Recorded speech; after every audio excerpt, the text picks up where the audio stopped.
सोनाली सुरेश नाडकर म्हणजेच तुमच्या सगळ्यांची लाडकी सोना। तर आज आमचं काम संपलेलं आहे। पुढचं काम आहे की नाही ते थोड्या वेळात आम्हाला आजच्या दिवसात कळेल। पण आत्ता आम्ही चाललो आहे ते म्हणजे गजानन महाराजांच्या मठात। सो मी आता रेडी झालेली आहे। मी कुर्ता घातला आहे मस्तपैकी आणि तिथे सुद्धा रेडी होत आहेत। सो चला थोड्या वेळाने भेटूच। Bye bye. चला ready? Yes I am ready. Ready ready ready ready मी रेडीच असतो सगळे ऑलवेज रेडी। दादा तुम्ही रेडी? रेडी। इधर कौन है? उधर कौन है? उधर क्या नहीं मेरे को नहीं लिया उसने। हे आमचे बाबा आहेत। आता ऑलमोस्ट सगळे रेडी झालेले आहेत। तुम्ही बघू शकता ही सगळी आमची टीम आहे।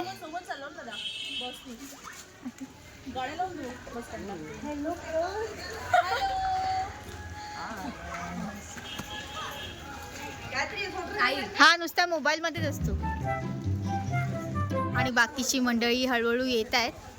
आता काकू पूर्णपणे रेडी झालेले आहेत। काकू हाय करा। आणि हा छोटू, अरे वा। आणि ही ताई पण रेडी झालेली आहे आमची समृद्धी। चला चला लवकर उशीर होतोय। पावडर नाही लावलं काही ते थांबी लावते। चल चॉकलेट खायचं का?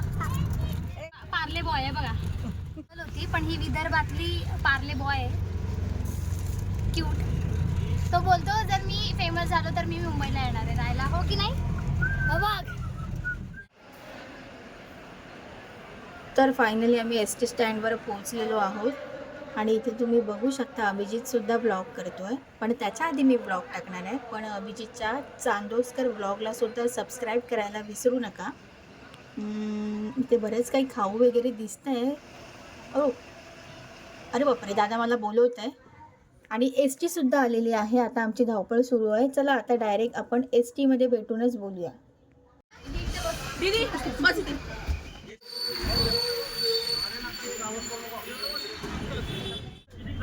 तर आता आम्ही शेगावला पोहोचलेलो आहोत आणि इथून आता सगळ्यांची उतरण्यासाठी घाई चाललेली आहे।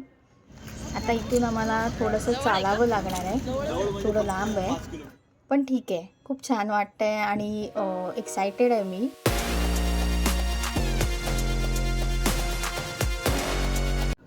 तर मंडळी हे खरं तर हॉटेल आहे, हवेतलं हॉटेल। आता ह्याला काय म्हणतात मला माहिती नाही, पण पाळण्यात बसल्यावर इतकी भीती वाटते। तिकडे वर जाऊन जेवणार कोण आहे आणि जेवता जेवता खाली पडलं तर? आणि इथे आजूबाजूला प्रचंड दुकानं आहेत, जशी खेळण्याची आहेत, गॉगल आहे, दागिने आहेत, बरंच काय काय मिळेल, प्रसादसुद्धा मिळेल। आणि सगळ्यात महत्त्वाचं म्हणजे शेगावला आलो आहे आणि शेगावची कचोरी नाही खाल्ली असं होणारच नाही। सो चला आता आपण कचोरी खायला जाऊया। तर इथे मिळते शेगावची ओरिजिनल कचोरी। कचोरी खरंच खूप कमाल होती, याची टेस्टच वेगळी आहे। आणि आता फायनली आम्ही मठात जातोय। खूप एक्साइटमेंट आहे आणि खूप छानसुद्धा वाटतं आहे। पण मी असं ऐकलं की आतमध्ये शूट करू देत नाही आहे, पण मला जसं जमेल ना मी तसं शूट करणार आहे। तर सगळ्यात आधी आम्ही इथे आधी चप्पल ठेवल्या आणि नंतर तिथे हातपाय धुवायला सुद्धा गेलो। इथे बघा हातपाय धुण्याकरिता लिहिले तिथे आम्ही। एकदम सगळीकडे तुम्ही बघू शकता किती स्वच्छता आहे आणि इकडची जी सेवा करणारी मंडळी आहे खरंच खूप कोऑपरेटिव्ह आहे आणि खूप मनापासून काम करतायत। तुम्ही बघू शकता ते दादा किती मन लावून काम करतायत।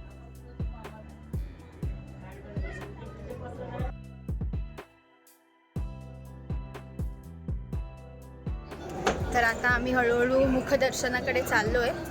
मुखदर्शनाकडे जायला फक्त 10 मिनटं लागतात आणि समाधी दर्शनाकडे जायला 40 मिनटं लागतात। सो आम्हाला दर्शन घेऊन लवकर निघायचं आहे, त्यामुळे आम्ही मुखदर्शनाकडे चाललो।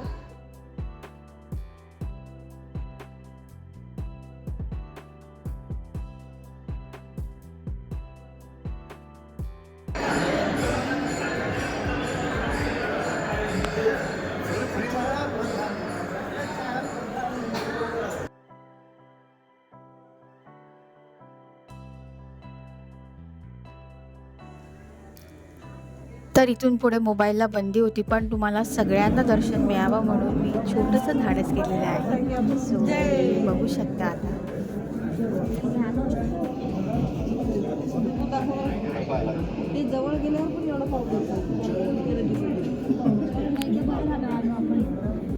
तर तुम्ही बघू शकता इकडचं वातावरण खरंच खूप भक्तिमय आहे आणि खूप मन प्रसन्न झालं.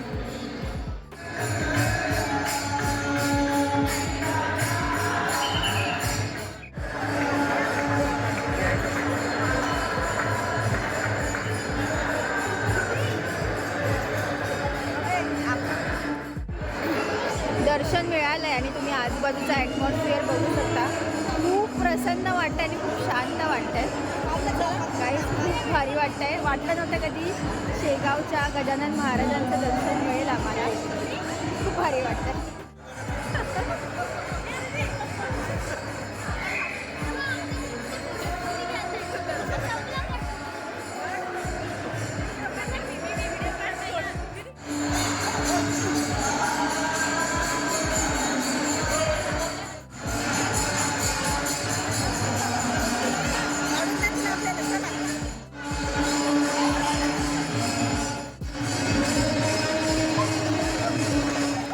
खरं सांगू का, या प्रसन्न जागेतून पाय निघतच नाही आहे.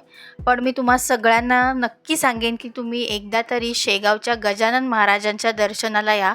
तुम्हाला खरंच खूप प्रसन्न वाटेल. तर मंडळी, तुम्हाला हा माझा व्लॉग कसा वाटला हे मला नक्की कळवा आणि तुमचे काही प्रश्न असतील तर ते मला नक्की विचारा. त्या प्रश्नांची उत्तरं मी तुम्हाला नक्कीच देईन. चला तर मग आता मी इथेच थांबते. पुन्हा भेटू पुढच्या भागात. तोपर्यंत धन्यवाद.